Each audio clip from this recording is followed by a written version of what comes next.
come in a year ago when you first felt your symptom, and what do people say? They say, I didn't have any health insurance, or I had a high deductible, I couldn't afford it. And 40,000 people a year die because they go to the doctor too late. And that is why I believe we should pass a Medicare for all single-payer program.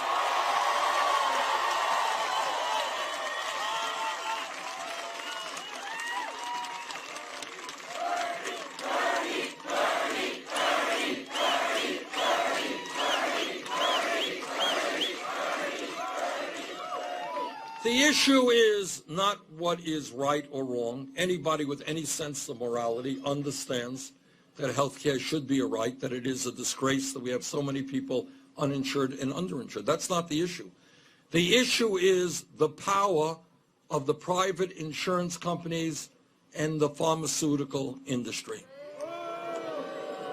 And I think it is time that we took them on, that we told the drug companies they cannot continue to charge us the highest prices in the world by far for the medicine we need. You got 1 out of 5 Americans cannot afford to fill the prescriptions their doctors write. You got old people who are cutting their pills in half because they can't afford the medicine they require. And yet, last year, the 5 major drug companies made $50 billion in profit. Enough is enough. We are going to tell the pharmaceutical industry they will stop ripping off the American people.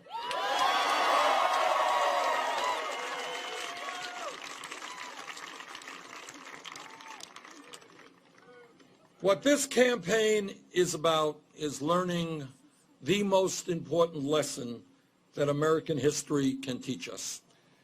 And that is that real change never takes place from the top on down, but always from the bottom on up.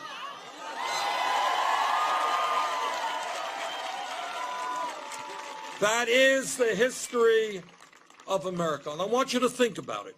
Think about 100+ years ago, there were workers all over this country who were working 7 days a week, 12 hours a day. They had no rights at all. But with great courage, they organized and they stood up and they told their employers, we're not animals, we're not beasts of burdens, we are human beings. And they stood up and they formed trade unions.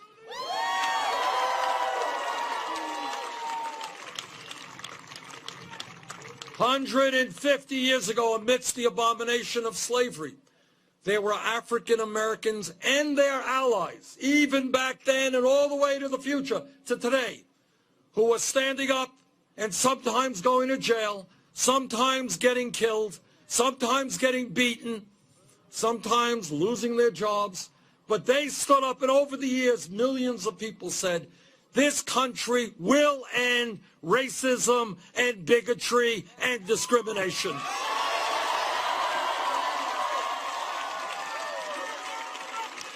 And think about the courage of those people. Know that in the South, if there was a meeting of black and white workers, it was against the law and they could be arrested. Think about 100 years ago today. Women in America did not have the right to vote, to get the jobs they wanted, to get the education they wanted.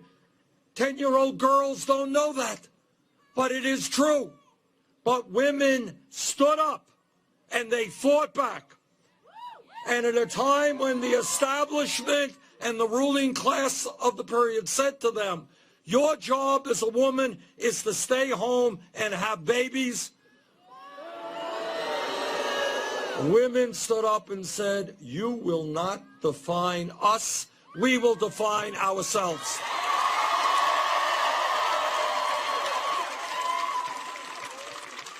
Now, it is easy to look back and to say women didn't have the right to vote. That's crazy. But understand what it was like in that culture, in that time. The courage that those women showed. Think about something even more contemporary. Think about the fact that if we were here 10 years ago and somebody jumped up and said, you know, Bernie, I think that by the year 2015, gay marriage will be legal in every state in the country. If somebody had said that 10 years ago, do you know what the person next to her would have said? Would have said, you're crazy. There is too much homophobia. There is too much prejudice. There is too much bigotry. It can't happen. But what happened is the gay community and their straight allies fought an incredibly courageous battle. And what they said loudly and proudly is that people in this country should have the right to love each other regardless of their gender.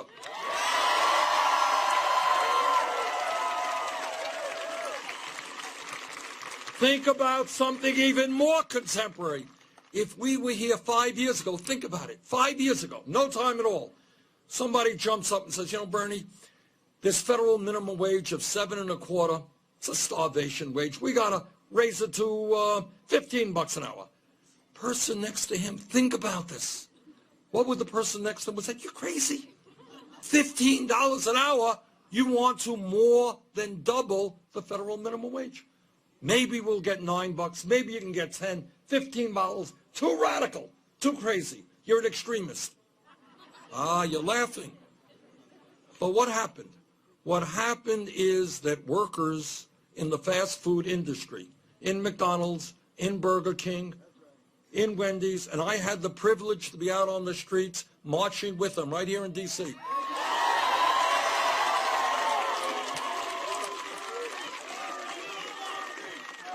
They stood up. They stood up and they said, you know what? We can't make it on $7.25, $8 an hour, $10 an hour. And we need $15 an hour. And then you know what happened? Once the people of this country began to deal with that issue, way out in Seattle, City Council passed $15 an hour. And then Los Angeles and San Francisco, $15 an hour. And California, New York State, and then suddenly cities and towns all over this country, $15 an hour. So what seemed impossible, what seemed radical just a few years ago is now commonplace. $15 an hour. Oh, yeah, that's what we need. All right. So here is the point of all of that. What seems radical today will seem mainstream tomorrow if we stand together and make those changes.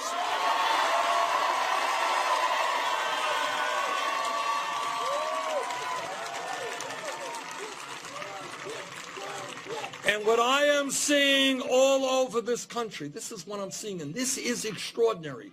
From coast to coast, and I've been from coast to coast, people are standing up and they're looking around them and they say, you know what?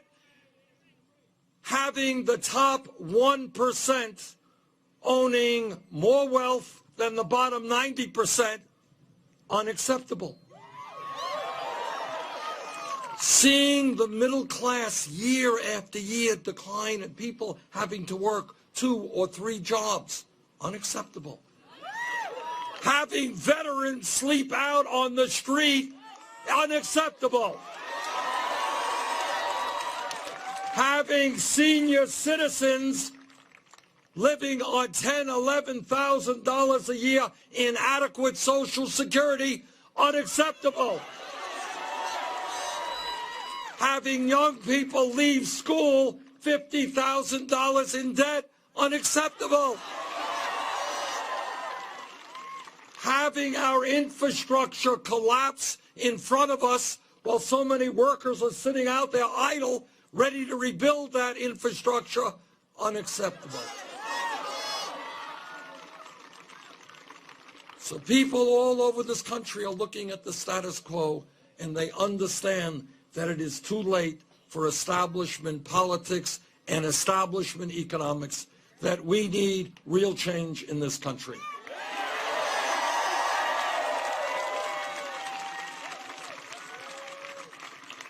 And what people also understand is that no president, not Bernie Sanders or anybody else, can do it alone.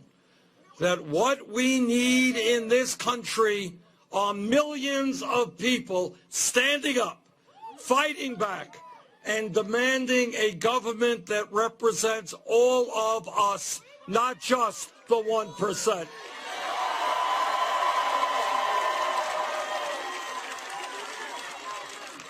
And that is what this campaign is all about.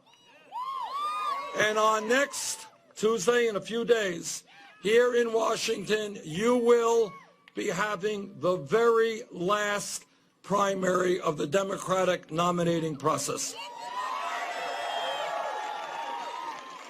It would be extraordinary if the people of Washington, our nation's capital, stood up and told the world that they are ready to lead this country into a political revolution. Thank you all very much.